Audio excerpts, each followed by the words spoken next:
Alors, soyez tous les bienvenus autour de la planète à Tam Tam Canada, l'émission en direct de Radio-Canada International, service français. Nous avons des visages qui n'appartiennent pas à notre secteur, mais qui se mêlent bien à notre francophonie encore une fois aujourd'hui. Je sais pas, moi je lis des livres, je tire toute ma source, mon inspiration de ça. Alors, Paloma Martinez est avec nous. Bonjour. De la section latino-américaine. Bonjour, bon retour, deuxième semaine d'affilée. Deuxième semaine d'affilée. Et ça ne coûte pas un sou de plus. Anne-Marie Yvon.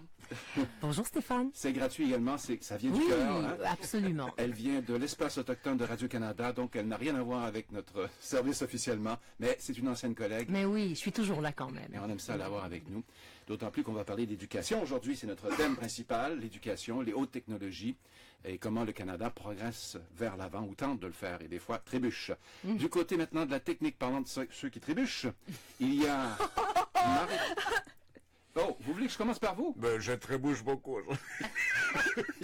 Continuez. Tu peux même pas parler. Écoutez-le, là. Il ne pourra pas parler aujourd'hui. Léo Gimeno, notre webmaster en chef. Je fais des signes. Ah, d'accord. Ouais. Il a un problème de chatouillement de gorge. Alors, les soirées bien arrosées, voilà ce que ça donne. Ouais, c'est ça. Marie-Claude est avec nous, Marie-Claude Simard, webmestre française. Alors aujourd'hui, on parle de l'école et je voudrais qu'on partage notre expérience personnelle. Je sais que ça fait des années que nous ne sommes plus passés à l'école.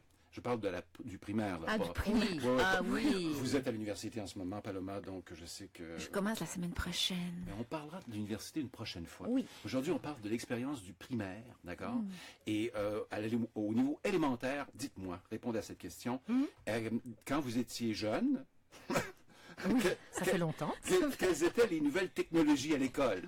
Quelles étaient les nouvelles technologies d'enseignement à l'école? Ah, moi je peux vous dire pour moi. Oui. Ben, je suis passée de l'encrier, donc avec comment on appelait ça, la plume, au crayon à l'encre. Oui. Ah. Oui. Vous écriviez avec comme. J'adorais ça d'ailleurs. Ça sentait bon l'encre, j'adorais. Ça faisait des taches, j'en suis sûr.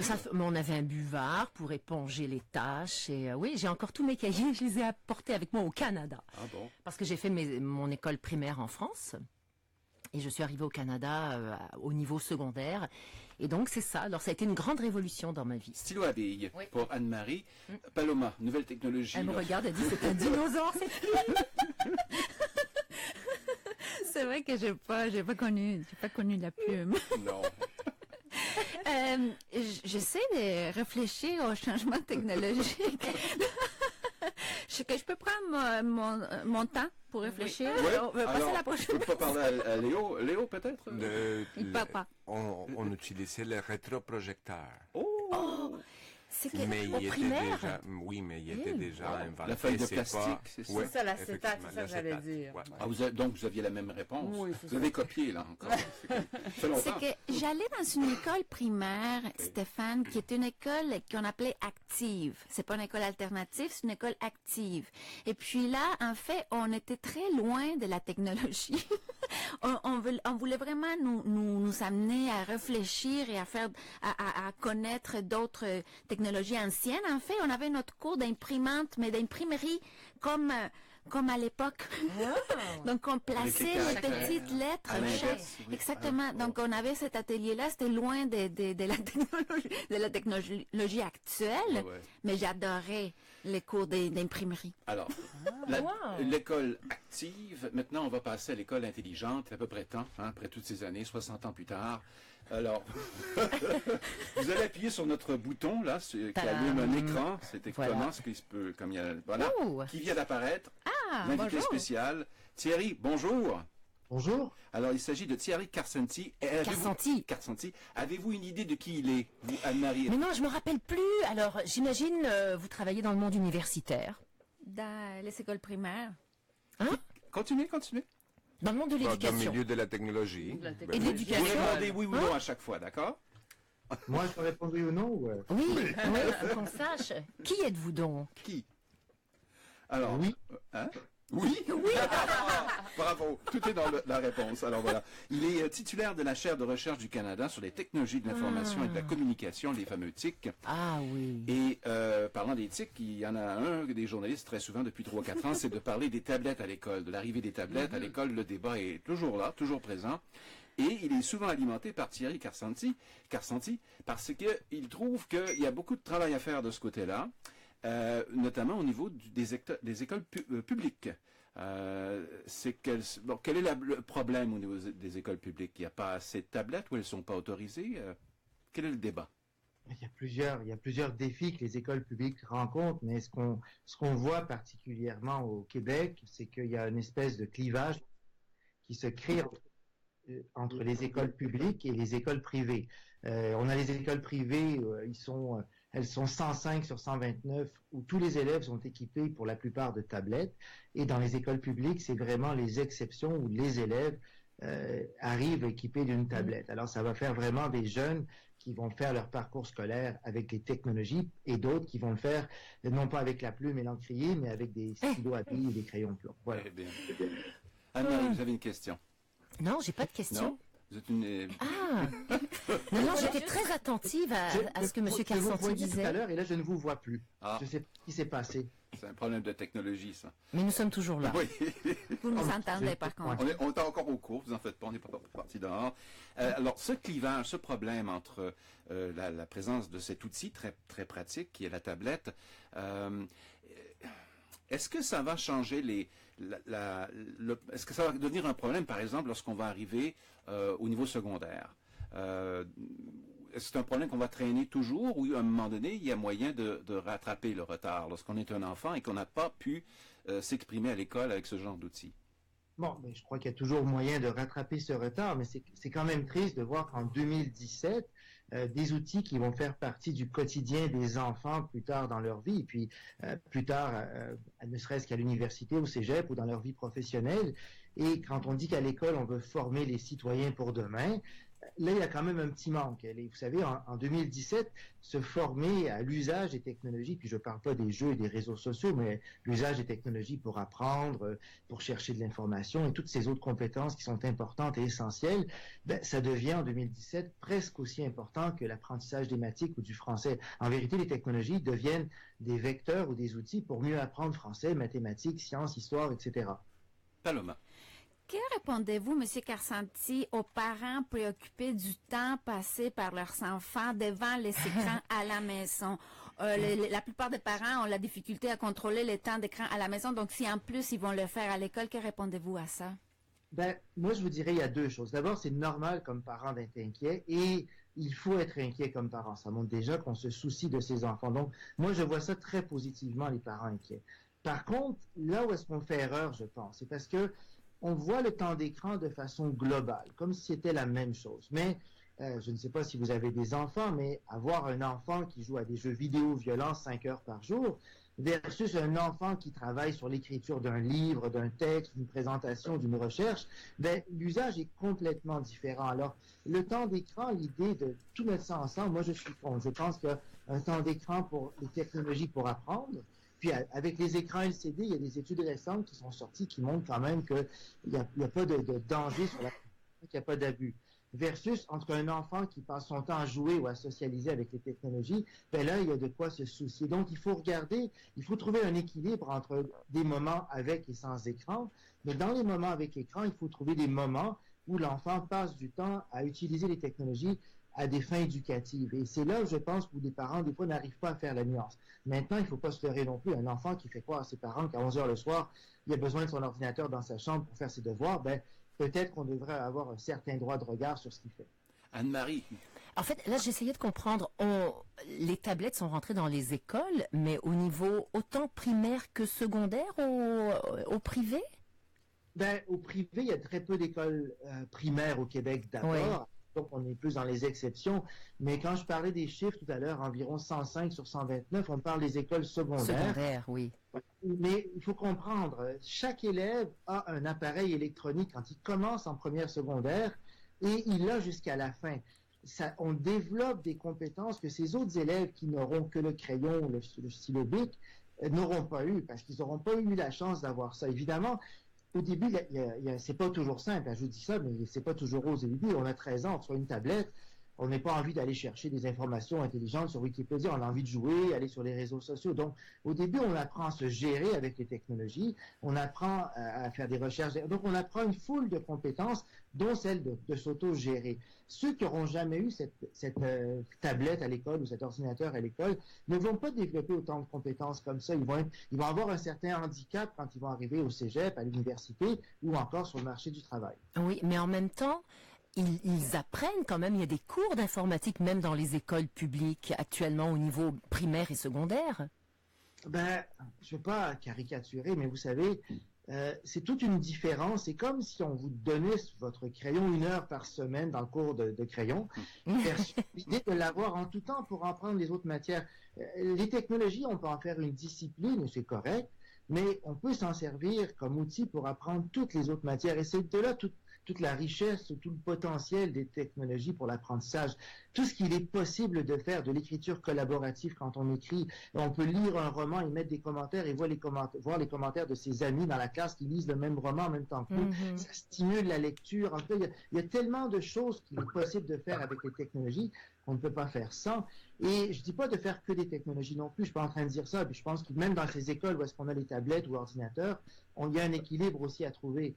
Mais mon souci à moi, c'est de voir que dans les écoles publiques, il n'y en a pas suffisamment. Et c'est certain que ça va faire des enfants qui n'auront pas eu cette chance ou cette richesse d'expérience que les autres auront. Et Thierry, une dernière question de Paloma.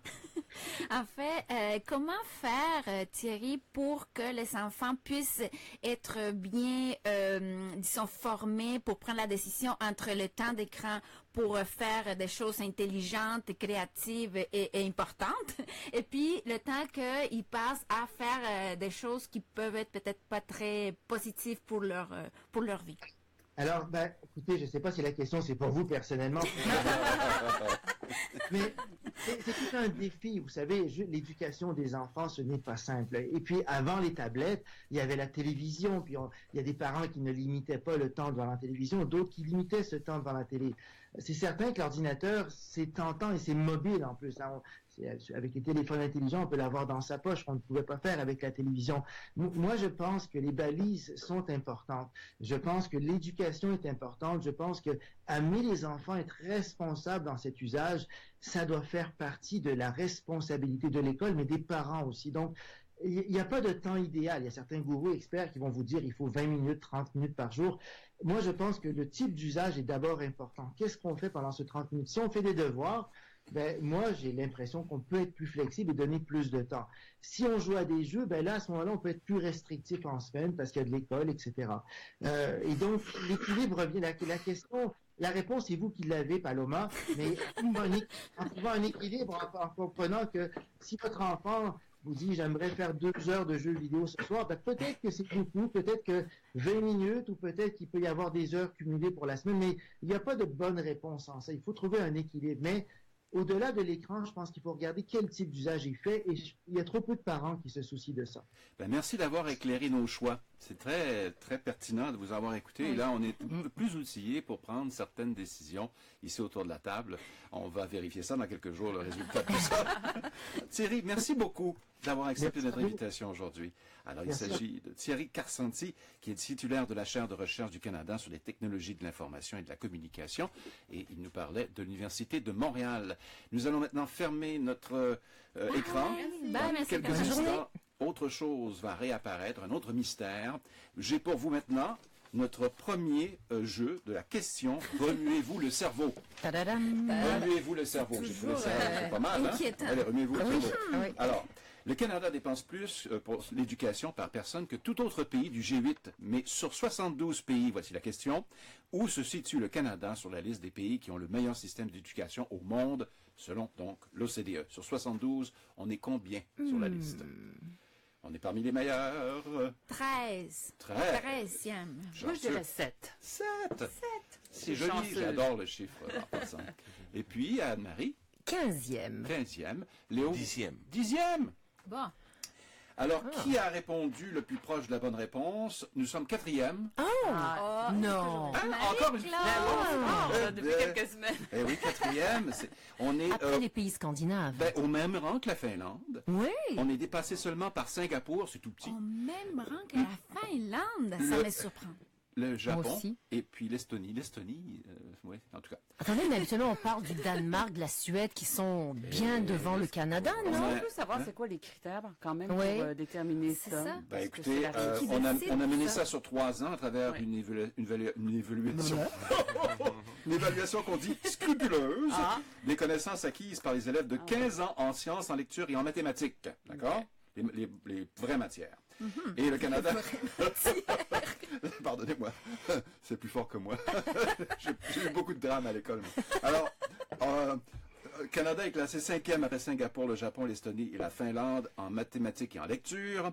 Et pour ce qui est en sciences, on a un excellent rendement, à peu près 6e, 7e. Moi, je ne sais pas si tout le monde fait la même chose, mais ici, au Canada, je pense que les gens, les profs, ils préparent les enfants pour ça. Oui, Pour ils passent Pour leur les temps. examens, Ah, ben mais oui. pour les examens Pour les examens. Ça doit être partout internationaux, comme puis ça. Oui, peut-être que c'est partout comme ça. J'ai aucune idée, mais c'est pas comme on va prendre un élève puis on va voir combien est-ce que tu savent de telle matière. Sinon, on prépare puis on dit telle date on va faire quelque chose. Oui. Mais en fait, cette semaine, j'ai lu un article dans le journal de Montreal Gazette qui faisait, en fait, c'était une opinion qui expliquait comment le Québec, particulièrement le Québec, devrait s'inspirer de l'éducation en Finlande, parce qu'en Finlande, justement, on n'évalue pas les enfants avec des examens. Le professeur, en les regardant travailler, prend des notes, et puis il évalue les enfants comme ça. Donc, il s'évite, ces jeunes-là, d'avoir le stress d'un test et d'être évalués de cette manière. Ils n'ont pas de devoirs non plus, puis les heures de l'école sont beaucoup moins. Moins d'heures. Moins élevé, Ils ont, je pense, 5 heures par jour, par exemple. Puis ils C'est font comme une école active. des expériences. Oui. En tout cas, Mais c'est pas justement ce qu'on reproche à ce qu'on appelle la réforme scolaire qui a eu lieu ici depuis une quinzaine d'années. Justement, qu'il n'y avait pas d'évaluation, que c'était trop arbitraire. Ou que c'était trop libre. moi, je suis partisan des devoirs 5 heures le soir. 5 heures par jour. Pendant 5 heures le soir. Moi, j'ai vécu ça, moi. Pas 5 heures, mais 2 heures minimum chaque soir, au point de pratiquement... Au niveau primaire? Au niveau secondaire. Au primaire, on n'apprenait pas grand-chose. Ah oui, non, c'est ça, oui, Mais au niveau secondaire. c'était terrible. Moi, j'en revenais pas. Mais 7 je heures le regarde ma soir, fille étudier, puis 10 heures c'est le soir, à peu souvent. près ça, là. Oui, elle termine ses cours à 15h10 et elle reste à l'école après pendant à peu près 1h30, puis elle fait des devoirs et elle en a d'autres à terminer à la maison. Écoutez, parlons pas des devoirs, ce sera pour une prochaine émission. C'est ça.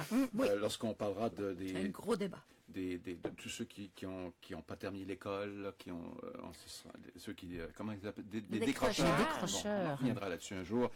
Voici, on a une question Tam qu'on a mise sur Facebook cette semaine pour susciter de l'intérêt. Et on a attrapé un beau poisson qu'on adore, une véritable baleine. Elle est française. C'est une amie, donc je peux dire ce que je... Attendez, la baleine dans quel sens? Vous parlez de notre auditrice comme une baleine. Expliquez-vous, Elle s'appelle Stéphane. elle-même, elle se décrit elle-même comme une... C'était Une quoi? grosse Une dinde. Non, écoutez, Madame Depardieu, vous êtes vraiment dure avec vous. Oui. J'imagine qu'on parlait de Madame Depardieu. c'est ça. Hein? Alors, c'est Françoise Depardieu. Et on lui a posé la question suivante. D'autres pouvaient répondre, ils ne l'ont pas fait. Il n'y avait pas beaucoup d'élèves en classe cette semaine. Alors, quelle est la question? Il y avait quand même une internaute qui trouvait que notre question était un peu large parce qu'en fait, il faut expliquer qu'au Canada, le système est de juridiction provinciale. Donc, quand on parle du système scolaire canadien, en fait, il n'y en a pas vraiment, c'est vraiment provincial. Il y en a 10, oui, puis 11, ça fait 12. Puis aussi, dans les communautés autochtones, c'est différent aussi. Alors, on ne peut pas vraiment se prononcer sur peut-être l'ensemble du Canada, mais voilà. Quelle était cette question? La question était, beaucoup de Canadiens se vantent d'avoir l'un des meilleurs systèmes d'éducation gratuits au monde. Si vous pouviez changer quelque chose à l'école de votre enfance ou à celle de vos enfants ou de vos petits-enfants, qu'est-ce que ce serait? Alors, notre auditrice préférée, Oui, Françoise Depardieu en France, répond la chose suivante. On va demander à Anne-Marie de prendre le rôle de Françoise. Sérieusement. Bien sûr, Oui, pourquoi bon. pas. Alors, Madame Depardieu nous dit « Bonjour les amis du Canada. Quelle question fondamentale que vous vous posez et dont tout parent qui suit le moindrement de proche la progression de ses enfants à l'école connaît la réponse ou les réponses. Car nos écoles sont construites sur des traditions du passé, pour ne pas dire dépassées. Dans mon temps, on interdisait les calculatrices à l'école lors des examens. Personnellement, j'ai coulé plusieurs examens dans mes cours de sciences. Non pas parce que je ne savais pas raisonner, mais que calculer me prenait tout mon temps. Je pense qu'il est fondamental d'enseigner aux enfants comment raisonner et non comment calculer. Le temps investi dans l'apprentissage automatique et répétitif donne des résultats nuls 20 ans plus tard, très souvent. Qui aujourd'hui s'amuse à faire une division complice avec un crayon et un bout de papier? Nos écoles doivent s'ouvrir toutes grandes à l'utilisation des nouvelles technologies et libérer l'enfant pour qu'il consacre son temps à la créativité. Et elle termine en disant « J'ai trop souffert à l'école étant enfant et je constate que mes deux fils, pour les mêmes raisons, sont passés eux aussi par là. » Oui, plusieurs d'entre nous sommes passés par l'apprentissage automatique. Je trouve triste quand les enfants me disent « J'aime pas aller à l'école ». C'est dommage, parce que moi, j'adorais aller à l'école. Ça se voit encore. J'aimais ça, j'aimais apprendre des nouvelles choses, avoir de nouveaux projets. Donc, je trouve triste quand mes enfants et d'autres disent ça. Ma fille aussi dit ça. Je veux pas mettre... C'est oui, une heure de cours, c'est tout, pas plus long. Alors, voici, on a parlant d'une nouvelle technologie à notre émission, nous, on va de l'avant. Oui. Hein? Alors, on a une vidéo qui vous présente un de nos coups de cœur cette semaine à Radio-Canada International, puisque plusieurs de nos journalistes et annonceurs se sont intéressés à la question du retour en classe. Et voici quelque chose préparé par Raymond Desmarteaux. Vous me dites quand c'est lancé. Voilà, Raymond Desmarteaux, merci beaucoup, qui a parlé à Alain Lalonde, un professeur en francisation, passionné de son boulot, et il enseigne le français aux nouveaux arrivants. On l'écoute.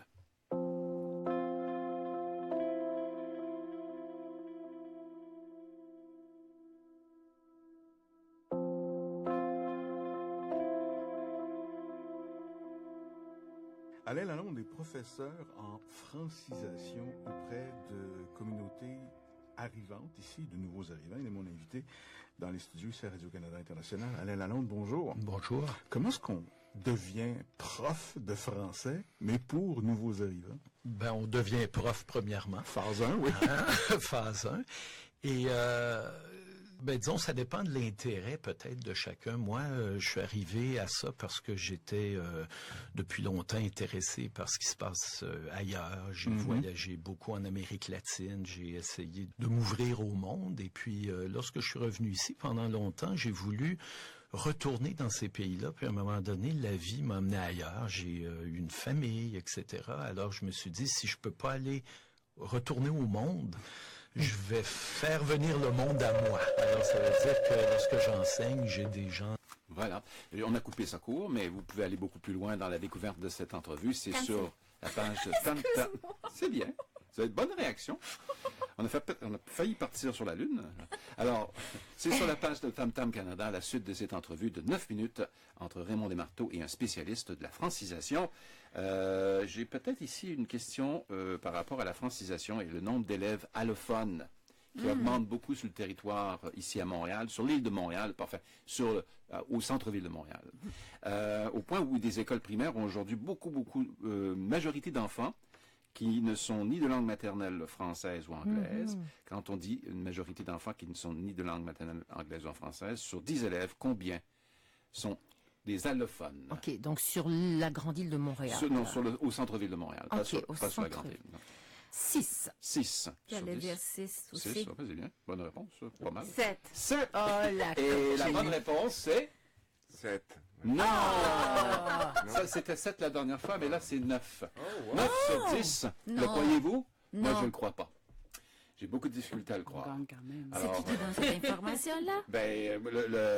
Est-ce que c'est une école en particulier ou... Le journal de la presse de Montréal, je ne voulais pas le dire, c'est la compétition, mais en fait, Non, mais bonne ils sont des information. sources Fiable. fiables. Ils avaient toute la liste des statistiques OK, mais d'un quartier en particulier? au Ça doit être centre-ville. Oui, centre-ville, Oui. ici, dans le quartier, près du quartier des spectacles de Montréal, où il y a énormément de familles immigrantes, donc Oui. des écoles où 90% des jeunes sont C'était pareil dans allophones. l'ouest de l'île de Montréal il y a 15 ans Et quand dans j'ai mon élevé mes quartier. enfants aussi. Ah oui? Ah oui. Ça parlait beaucoup anglais, j'imagine. Pas Non, anglais? non, Allophone, on allophone, on parle vraiment de... Espagnol. ni Moi, anglais, ni j'habite à l'ouest français. de l'île de Montréal, Ouais. puis on parle anglais au dépanneur, mais l'école, c'est en français. C'est en français, oui. Mm. Vous aimez tellement l'école que Tellement. vous y retournez pratiquement à chaque fois qu'il y a une occasion se présente. C'est vrai. C'était il y a combien bien. de temps? Il y a quelques mois, vous avez vous avez fait une vidéo au sujet D'un web documentaire. Voilà. D'un web documentaire qui justement qui documente la façon dont les jeunes qui viennent d'arriver au Québec s'apprivoisent la langue, l'école, donc apprivoisent la langue et l'école. Donc, C'est déjà ça. c'est le comme mot se fait. sentir étranger, hein? Parce que je peux vous dire, moi j'ai passé par là, je suis parti en Afrique à l'âge de 2 ans, je suis revenu au Québec à 11 ans. Entre les deux, j'ai passé une année dans le au Québec, service sous pression, hein, de l'école, des écoles complètement différentes. J'en ai fait 7 Aïe, écoles aïe, primaires. aïe. 7 différentes dans 4 pays ou 3 pays différents. 3 pays différents. Et c'était fou d'essayer de fou, m'ajuster à chaque j'imagine. fois. Oui. Et puis aux habitudes différentes. Hein. Il y avait, Exact. dans une de mes écoles en Afrique, c'est une école africaine publique, là. J'ai passé par là souvent. Il y avait la technique, c'était de mettre les premières classes au devant de la classe.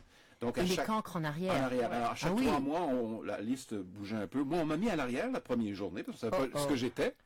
Arrive la première évaluation, 2 mois plus tard, on me met en 3e position. Et là, mon père a dit, ben, c'est pas fort, hein, parce que t'es pas très fort. T'es pas très bon. Il disait pas comme ça, mais je pense qu'il le pensait énormément.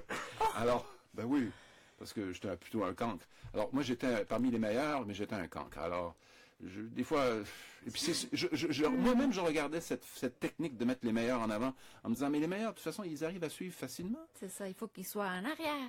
Il faudrait qu'ils soient en Mais arrière. oui, exactement, oui. Alors, il y a plusieurs techniques. Il n'y a pas une bonne école, il n'y a pas une meilleure école par rapport à une autre. Je pense qu'il y a plusieurs différentes formes d'écoles. Moi, j'en ai. Et il devrait y en avoir plusieurs sortes d'écoles pour les différentes personnalités. Un Oui. enfant n'étudie pas de la même façon que son voisin, là. Puis les intelligences, il y a toutes sortes Oui, d'intelligences. c'est ça, oui. Est-ce qu'on peut regarder la vidéo sur le web documentaire de Paloma?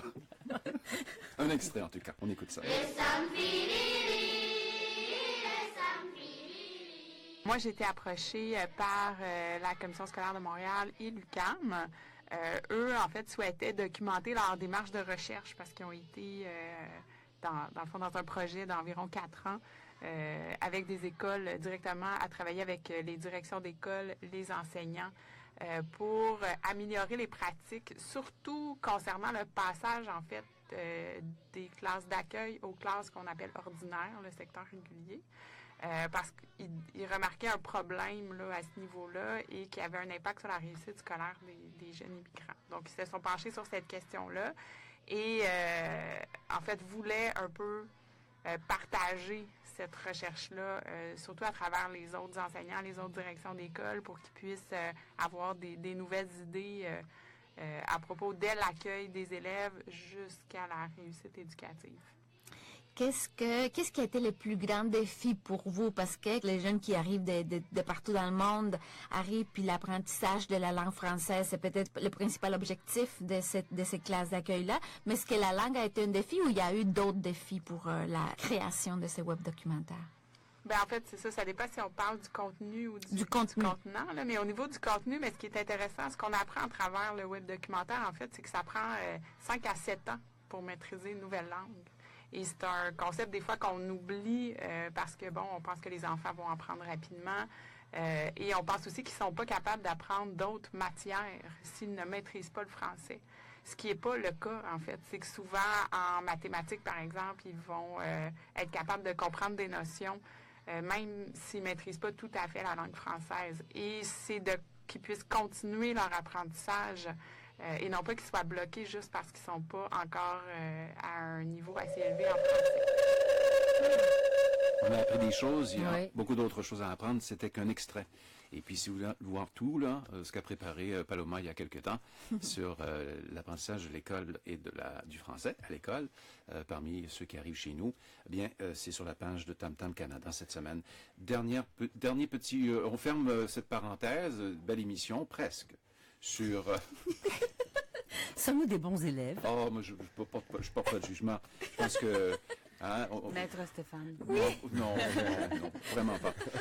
Monsieur Stéphane. Voici quand même une question qui sera à l'examen, d'accord? Alors, quel est le pourcentage des élèves québécois qui sont nés à l'extérieur du Canada ou que l'un de leurs parents est né à l'extérieur du pays? Québécois? Oui, Du Québec. c'est au Québec, ça. L'ensemble du Québec, là, pas juste Montréal. Non, pas juste le centre-ville. Oh, donc, Un de leurs parents. Pourcentage des élèves québécois qui sont nés à l'extérieur du Canada ou que l'un de leurs parents est né à l'extérieur. je dirais 1 sur 3. C'est-à-dire 33%. Bon, c'est ça. Parce que c'est 1 sur 3, c'est pas la bonne réponse. Mais 33%, c'est bien. C'est Pour dans le l'ensemble du pourcentage. pays. Du Québec. Oui, du Québec. Oh, oui. Aïe, 42%. Qu'est-ce qui vous fait dire ça, 42%? Ben, je regarde déjà juste autour de la table. Là, Personne sursaute? On est déjà 4 sur 5. Ouais. Mais on n'est pas au Lac-Saint-Jean. Non, C'est mais il y a différent, moins de donc monde il quand faut même. pas Des Après. gens au Lac-Saint-Jean, c'est pas la même que quand Montréal, par même. exemple. Les- La quantité de gens. Oui, Je vais c'est dire ça, la 65%. population. 65 ou 67? 65. 65, Oh. Parce que je sais qu'à Montréal, c'est 50%. 53. 53%? Ça, c'est Montréal. Si vous aviez dit 67%, vous auriez également eu la mauvaise réponse. Incroyable. Non, la mauvaise. Attendez, mais alors c'est quoi la bonne réponse? 23,7%. J'ai gagné. Paloma! Bravo, Paloma. Bravo. Parce que je sais qu'à Montréal, c'est autour de 50% de la population. Ah, puis Montréal, c'est pratiquement la moitié de la population québécoise. Alors, Exact. Donc, Oh, mais c'est des vieux sondages. Ça fait déjà quelques années. Non. J'ai des gros yeux, je pense que non. Je pense que c'est ce qui est plus récent là, comme statistique. Les choses évoluent rapidement, hein, ils le disent. Il y avait 20 000 étudiants qui, en 2012 qui apprenaient à la maison, à l'école à la maison, au niveau canadien, mais on pense que ça augmente de 12-15% par année. Wow. Ça fait des bons extraordinaires. Bon, c'est signe des temps aujourd'hui. Les parents, ils bougent et puis veulent amener leurs enfants avec eux. Je voulais offrir notre coup de cœur. C'est une cerise sur le gâteau. Je trouve plus, mais c'est une cerise, disons. Et voici ce que ça donne, c'est nos meilleurs reportages cette semaine et nos coups de cœur. D'ailleurs, pourquoi un médecin québécois voit-il de 20 à 25% moins de patients que celui d'une autre province?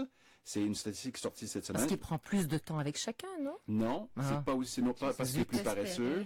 Non, c'est pas une question de paresse, c'est une question d'écoute. On fait jouer, on va avoir la réponse bientôt. Pourquoi est-ce qu'ils rencontrent moins de patients? Ça, c'est une enquête de l'Association médicale canadienne et on a un sondage national et on va avoir un extrait d'une entrevue réalisée avec un spécialiste qui vous explique à l'instant quel est le problème exactement. Ce n'est pas de la paresse, loin de là, c'est un problème de bureaucratie, de paperasse.